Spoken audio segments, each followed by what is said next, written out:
బండ్ల గణేష్కు supreme court ఒక పెద్ద shock ఇచ్చిందని చెప్పుకోవచ్చు.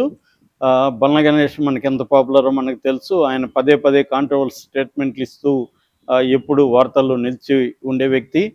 ఆయనకు ఇప్పుడు సుప్రీంకోర్టు పెద్ద షాక్ ఇచ్చిందన్న వార్త వైరల్ అవుతుంది. దీనివల్ల ఆయనకి కొన్ని కోట్లు అయితే నష్టం జరిగిందని కూడా చెప్తున్నారు. అసలు సుప్రీంకోర్టులో ఏం జరిగింది, అసలు కేసు ఏంటి? దేశంలో అన్ని చేంజ్ అయ్యాయి. మీ నగలు కూడా చేంజ్ చేయండి. మీ పాత నగకు గ్రాముకి 150 రూపాయలు ఎక్స్ట్రా పొంది కొత్త నగలు తీసుకోండి. అదే తక్కువ తరుగుకు మీ లలితలో మాత్రమే. ఆయనకు బండ్ల గణేష్కు ఎంత నష్టం వచ్చింది, ఇప్పుడు బండ్ల గణేష్ ఏమన్నా చేయగలుగుతాడా ఈ విషయంలో, లేకపోతే నష్టాన్ని భరించాల్సిందేనా, అసలు ఏం జరిగింది అనే విషయాలను మనం చెప్పుకుందాం. సో బండ్ల గణేష్కి కోళ్ల ఫారాలు ఉన్నాయని మనందరికీ తెలుసు. ఆయన అనేక సార్లు చెప్తాడు కూడా.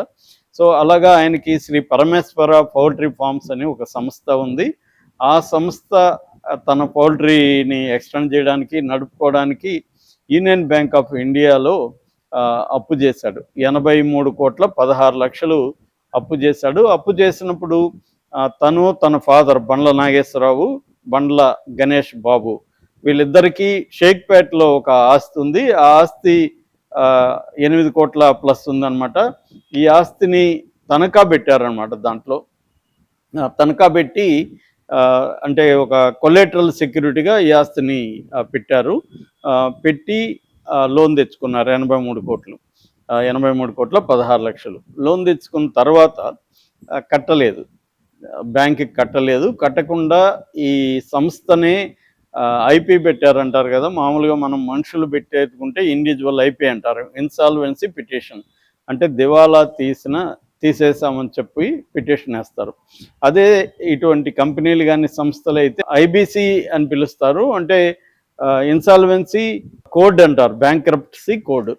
సో ఇన్సాల్వెన్సీ బ్యాంక్రప్టసీ కోడ్ పెట్టచ్చు అనమాట.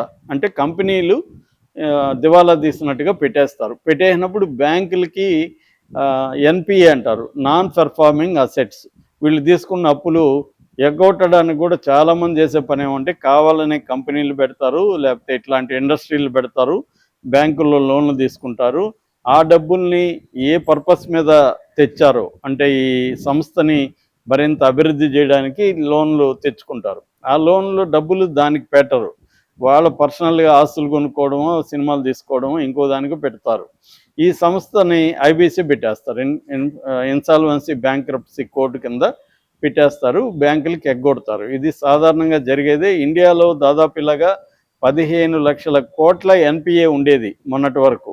దాన్ని ఇప్పుడు అన్నీ చాలా వరకు తోసేసి 4-5 లక్షల కోట్లకి తగ్గించేసింది గవర్నమెంట్. అంటే బ్యాంక్స్ అన్నీ కూడా చాలా వరకు వీటిని పక్కకు పెట్టేశాయన్నమాట. సో అలాగే ఇప్పుడు ఎన్పిఏలు తగ్గినట్టుగా మనకు కనబడుతుంది. కానీ విషయం ఏంటంటే దాదాపు 15 లక్షల కోట్లు మనకి పెద్ద పెద్ద కంపెనీలంతా కూడా ఇదే ఫామ్లో మన ప్రజల సొమ్ముని వాళ్ళు తినేసి మళ్ళీ మనకే నీతులు చెప్పే రాజకీయ నాయకులు బోల్డ్ మంది ఉన్నారు. మనకే నీతులు చెప్తుంటారు, వాళ్ళు సనాతన ధర్మాన్ని గురించి బోధిస్తూ ఉంటారు.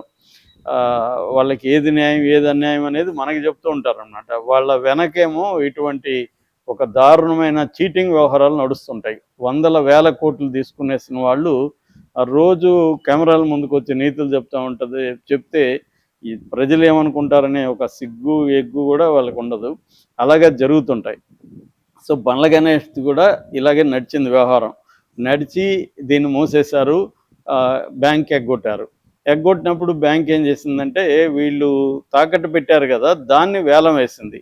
దాన్ని వేలం వేసి ఆ డబ్బులు 8 crore ప్లస్ కోసం వేలం వేశారు.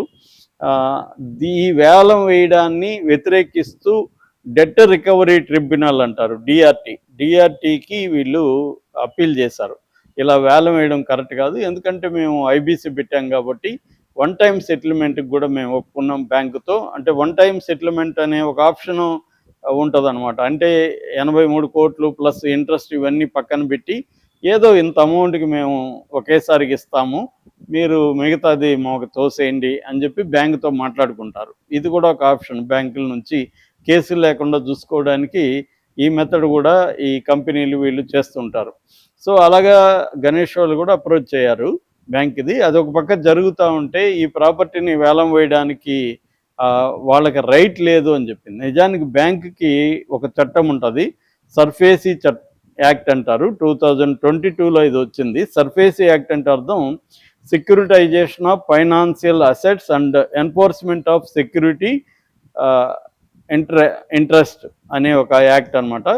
దీని కింద ఏంటంటే కోర్టుల ఇంటర్వెన్షన్ లేకుండా బ్యాంకులే తమకు తాకట్టు పెట్టిన ఆస్తుల్ని వేలం వేసి దాని నుంచి రికవరీ తీసుకోవచ్చు. ఈ చట్టాన్ని బ్యాంకులకి, ఫైనాన్షియల్ ఇన్స్టిట్యూట్కి అనుకూలంగా ఉండే విధంగా సెంట్రల్ గవర్నమెంట్ తీసుకొచ్చింది. ఈ చట్టం కిందనే యూనియన్ బ్యాంక్ కూడా వీళ్ళ ఆస్తిని, షేక్పేటలో ఉండే వీళ్ళ ఆస్తిని వేలం వేసింది. ఈ వేలం కరెక్ట్ కాదని చెప్పి వీళ్ళు డిఆర్టీకి వెళ్ళారు, డెట్ రికవరీ ట్రిబ్యునల్కి వెళ్ళారు. డెట్ రికవరీ ట్రిబ్యునల్ గణేష్ వాళ్ళకి అనుకూలంగా తీర్పిచ్చి ఈ ఈ వేలంలో వచ్చిన డబ్బుని 6% ఇంట్రెస్ట్తో రిఫండ్ చేయమని బ్యాంకును ఆదేశించింది. దాంతో బ్యాంకు ఈ డిఆర్టీ తీర్పు మీద హైకోర్టులో పిటిషన్ వేసింది. డిఆర్టీ తీర్పు కరెక్ట్ కాదు అని. బ్యాంక్ ఆర్గ్యుమెంట్ ఏమంటే ఈ వేలం వేయడానికి బ్యాంకుకి సర్ఫేసీ చట్టం కింద హక్కు ఉంది, ఎందుకంటే అది ఈ ఫర్మ్ ఆస్తి కాదు, ఇండివిజువల్ ఆస్తి. ఫర్మ్ ఆస్తి అయితే వేలం వేయడానికి లేదు, ఎందుకంటే ఐబీసీ పెట్టారు కాబట్టి. ఇది ఇండివిజువల్ ఆస్తి కాబట్టి వేలం వేయచ్చు అనేది వీళ్ళ argument. High court justice Moushumi Bhattacharya, justice Gaudi Praveen Kumar వీళ్ళిద్దరు కూడా ద్విసభ్య ధర్మాసనం ఈ డిఆర్టీ ఇచ్చిన ఈ తీర్పుని కొట్టేసి బ్యాంకుకు అనుకూలంగా తీర్పిచ్చింది. ఆక్షన్ వేయడం కరెక్టే అని తీర్పిచ్చింది. దీంతో గణేష్ సుప్రీంకోర్టుకి వెళ్ళాడు. సుప్రీంకోర్టులో నిన్న గణేష్కి షాక్ తగిలింది. హైకోర్టు ఇచ్చిన తీర్పులో మేము ఇంటర్ఫియర్ కామని సుప్రీంకోర్టు తేల్చి చెప్పేసింది. అంటే హైకోర్టు తీర్పే ఇప్పటికి అమలవుతుంది. హైకోర్టు తీర్పు ఏముంది, వేలం వేయడం కరెక్టే అని ఉంది. కాబట్టి ఇప్పుడు దాదాపు 8 కోట్ల వరకు 8,51,00,000 మొత్తం 8,51,00,000 గణేష్కి లాస్ అని మనం చెప్పుకోవచ్చు. ఇది అంటే సుప్రీంకోర్టు కూడా వెళ్ళిపోయి చెప్పేసింది కాబట్టి ఇంకా బండ్ల గణేష్కి వేరే మార్గం లేదు, బ్యాంకుతోనే ఇంకా మాట్లాడుకోవాలన్న. సో బ్యాంక్ వాళ్ళు అయితే రికవరీ కోసం అది వేలం వేసి అమ్మేసుకున్నారు కూడా. సో ఆ రకంగా బండ్ల గణేష్కి నష్టం అయితే వచ్చింది. ఇక ఆయన వేరే లీగల్ రెమెడీస్ అయితే ఆయనకి లేవని మనం చెప్పుకోవచ్చు. సో మామూలుగా ఇలాంటివి చాలా దేశంలో జరుగుతుంటాయి, కానీ బండ్ల గణేష్ది ఎందుకంటే ఆయన పబ్లిక్ ఫిగరు, మాట్లాడితే పబ్లిక్గా వచ్చి నీతులు చెప్తూ ఉంటాడు. ఈ మధ్య ప్రకాష్ రాజుకు కూడా ఆయన పదే బుద్ధి చెబుతూ ట్వీట్లు చేస్తున్నాడు. కానీ పర్సనల్ వ్యవహారాలు ఎలా ఉంటాయనేది ఇలాంటి కేసు చూస్తే మనకు తెలుస్తుంది. ఆయన గతంలో కూడా 2024లో గణేష్కి ఒంగోలు కోర్టు 1 year జైలు శిక్ష విధించింది. తర్వాత 95 లక్షల ఫైన్ కూడా వేసింది. అంతకుముందు కూడా చీటింగ్ కేసులు ఆయన మీద ఉన్నాయి. సో చాలామంది పబ్లిక్ ఫిగర్లు, నీతులు చెప్పేవాళ్ళు కరెక్ట్గా మనం జాగ్రత్తగా గమనిస్తే వాళ్ళ వెనక ఇలాంటి అనేక కేసులు, అనేక వ్యవహారాలు మనకు కనిపిస్తాయి. బండ్ల గణేష్ వ్యవహారం కూడా లేటెస్ట్గా ఇదే ప్రూవ్ చేస్తుంది.